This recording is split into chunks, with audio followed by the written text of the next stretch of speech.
What's up, guys? Welcome to Cara's Cucina. I'm Cara Di Falco. Today I am showing you a delicious, easy summer recipe. This is going to be so simple, just a handful of ingredients, dinners on the table. So let's get started.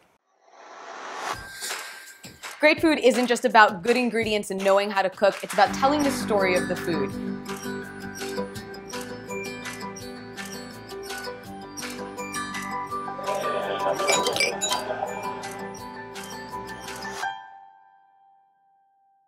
This is another recipe that comes to us from Florencetown Cooking School in Florence, and Chef Alan. And again, we thank you and the team so much. And of course, we want to thank Pasta Fabbri, which is the pasta that we're going to be using today. And I've already got that in the pot and cooking.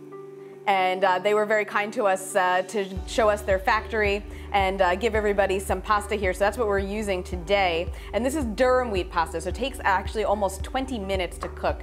So a little bit different than the fresh or the dried pasta that we're normally used to. But you can find this here, and I'll link you guys up in the description below and also at caradifalco.com. So we're just going to be making a cherry tomato sauce, or here in the States, the grape tomatoes are a little easier to come by. So we just have 2 tablespoons of olive oil in our pan, and we're going to get this onto medium-low heat. 2 cloves of garlic that I just smashed and gave a really rough chop to. A pinch of red pepper flakes, and by pinch I mean however much red pepper you would like. If you like it more spicy, put more, less, put less. And about 2 cups or 8 to 9 ounces of cherry tomatoes that I have halved. So we have our olive oil heating up in our pan, starting to get nice and shimmery. So we're going to add in that garlic and the red pepper flakes. We're just going to let that cook for about a minute or 2. We want the garlic to start cooking, but we want nothing to burn. Our garlic has started to cook. We don't want it to get too dark in color though, because then the flavor becomes bitter.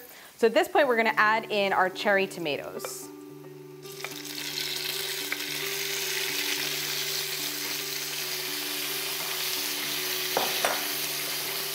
We're just going to let these cook and reduce for about 10 minutes. You can leave the skins on them, no problem. Just because the tomatoes are so sweet and small, it's really, they just kind of peel off and go right into that sauce. So again, we're going to let this cook for about 10 minutes, stirring occasionally.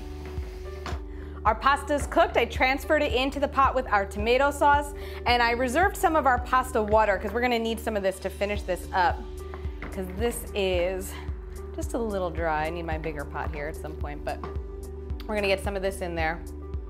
And just let it finish cooking for another minute or 2 to kind of help bring it all together.